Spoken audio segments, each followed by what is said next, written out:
Da, oprašta se Hrvatska s remijem. Od Beča sa mnom su izbornik Lino Červar, igrača utakmice Igora Karačića. Pustili smo da odmah ode u svlačionicu da se vidi što je zapravo s tim njegovim koljenom, tako da je s druge strane naš vratar Marin Šego. Evo, izborniče, remi za kraj, Hrvatska ide u polufinale, ali s drugog mjesta. Da, moram reći da žao mi je za Karačića jer on je vukao posebno na početku jako i mislim da gubili smo i ono što hrabruje danas, a što su ostali malo dužnici ti iskusni igrači, da su preokret napravili igrači zapravo iz drugog reda. Znači, mislim, skoro 20 minuta nije Španjolska davila gol. Tako da, nerešeno u redu, ali kažem, žao mi je što nismo dobili i su se strašno borili ti dečki iz drugog plana i slučajno smo na kraju bez veze pogreškom tu kod drugog u obrani primili gol, ali nerešeno, bila je utakmica koja je izgubljena, ali pokazalo se ako se hoće igrati 100%, ako se igra bez respekta, odnosno da sve od sebe, ali obrana je prije svega volja. I to smo pokazali sa ovom grupom igrača. To je možda i dobar putokaz za ove dvije naredne utakmice.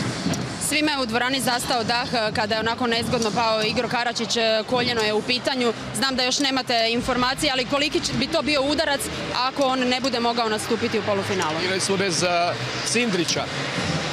Karačić je zašao van. To je veliki hendikep. Ništa, ne mogu sad ništa govoriti, moramo dobiti dijagnozu pa mogu poslije nešto komentirati. Je li se Hrvatska na neki način danas malo čuvala za polufinale? Vidjeli smo, zapravo nismo vidjeli 5-1 obranu, nismo puno vidjeli ni Duvnjaka. Ako su se oni odmarali, onda će valjda dobro ove dvije utakmice. Ali ovi iz drugog plana se nisu odmarali. Tako da, dobro ste rekli, oni su se vjerojatno čuvali za te dvije utakmice. Kakva je situacija s Lukom Cindrićem? Njega ste također danas odlučili poštediti. Nisam ga poštedio, nego on je rekao da je povređen i da ne može igrati i stoga normalno da ga nisam stavljao da igra. Okrenimo se onda sada tom polufinalu koje nas čeka, koje je tu. Velika stvar, velika važna utakmica za Hrvatsku. U drugoj skupini Norveška je prva, Mađarska je upravo izgubila od Portugala. Dakle, Slovenija je na pragu prolaska. Trebamo vidjeti s kim ćemo igrati, ovisi kako će završiti utakmica Slovenija i Norveška. Prema tome, još je rano o tome govoriti. Imate li već nekakav okviran plan za polufinale? Vjerujete li u ovu momčad? Vjerujete li da s njima možete do tog tako željenog zlata koje nedostaje hrvatskom rukometu? Čujte, mi nemamo jakih argumenata i nismo 10 godina igrali u finalu. Ali sigurno je da razmišljamo o pobjedama, ne razmišljamo o porazu. Znači, to je sportski i tako će biti.